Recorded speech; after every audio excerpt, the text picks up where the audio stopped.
This is the Xiaomi 13T, a premium mid-range smartphone that actually has a great camera that comes with some great flagship features. And today we're going to take a full tour and see what this phone is capable of. But first up, let's check out what we get inside the box.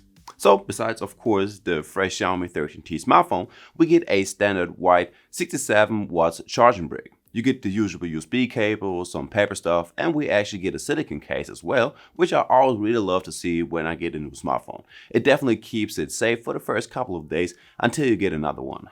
Now let's skip over to the design and the specs. And as you can see, we get a rather large smartphone with a 6.67-inch display. We get Corning Gorilla Glass 5 on the front and a very glossy mirror-like glass plastic back.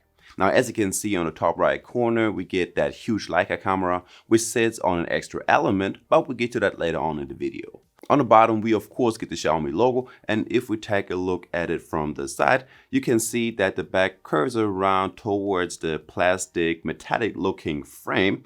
And in combination with the weight of 193 grams, it gives the Xiaomi 13T a very high quality feeling if you have it in your hands. Right click for the color options. Now over here in Germany, you can get this green version and you can get it in black, and both come with a plastic back. But you can also get it in blue, and this one actually comes with a vegan leather back, which feels much better in your hands. Now, this one is actually the 13T Pro, but the 13T Pro and the 13T both come in the same colors and styles. Alright, as for the display, as I already told you, we get a 6.67-inch AMOLED display with Dolby Vision and HDR10 plus resolution. Plus, it lights up with a peak of 1200 nits in bright conditions, and it's just as premium as a Pro model. Also, we get a 120 Hz refresh rate on here, which we can adjust and trim down to just 60 Hz if we want to. And like this, your videos will look awesome. It has great color accuracy, videos will look poppy and vivid, and the contrast is good too. On the top, we have a small selfie camera, which doesn't really get in the way, and the black bezels all around the phone aren't too chunky.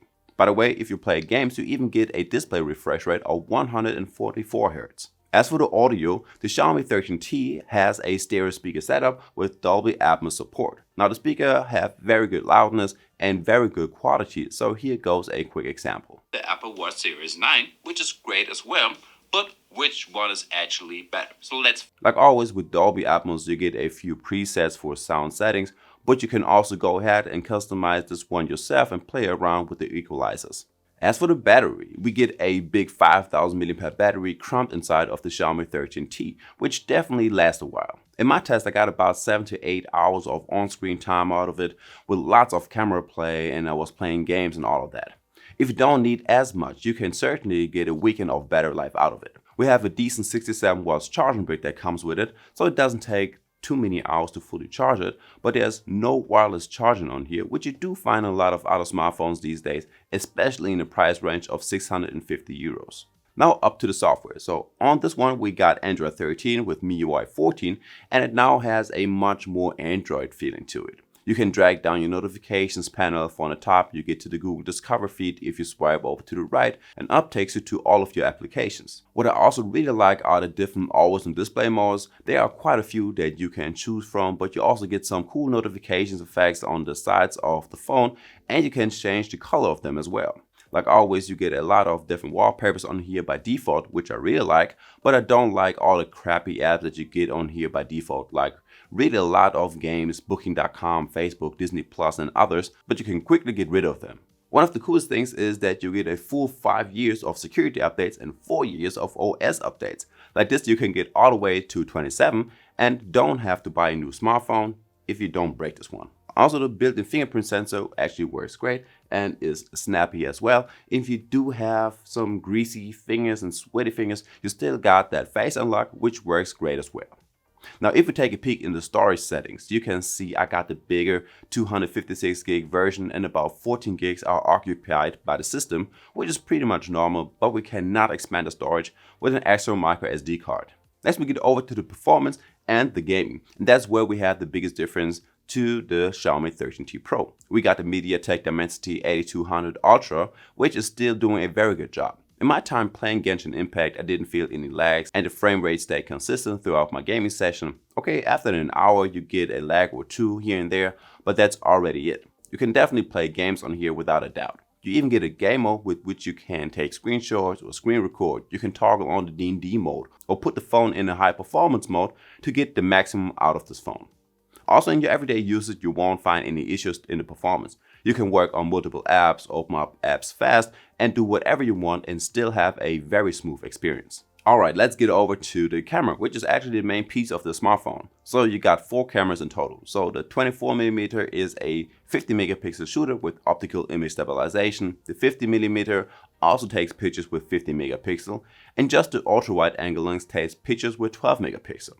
Now on the front, we get a 20 megapixel selfie cam that can record videos in 1080p with 30 FPS. So certainly not that great. The back camera can at least take videos in 4K with 30 FPS or 1080p with 60 FPS, which I would recommend. You always want to have as many frames as possible. So you got a whole lot of camera modes. There is the normal portrait and the night mode, but on more you have a small selection of a few more modes like slow motion, long exposure, and so on. So once again, I tried to be the best photographer and I think it worked out just fine. Outside, your pictures will look great with good details and vibrant colors. Just if you go ahead and take pictures indoors, the colors won't look as great anymore, but still good. It can get a little noisy at times. The ultra wide angle shooter is doing a good job as well, which doesn't really change the colors when you switch to it. You also get that 50 megapixel telephoto shooter. It might cannot compete with other flagship cameras, but still great for some close portrait shots. Now, as I said, the video camera aren't really the best. The selfie cam shoots videos in 1080p with 30 FPS, and indoors the videos can get a little noisy. Now the back camera is a little bit better, but right here I'm still shooting 1080p with 60 FPS as it looks a little bit better, and the built-in camera stabilization is doing a fairly good job as long as you're not moving too much. In 4K, videos don't look that great anymore thanks to the 30 FPS, and we have no 8K videos on here as well, and we only get this one on the Pro model. And guys, there we have it. So I've also tested the Xiaomi TV Pro, so just click right here to get right to the video. And I guess with that one being said, I will see you in the next one. Peace.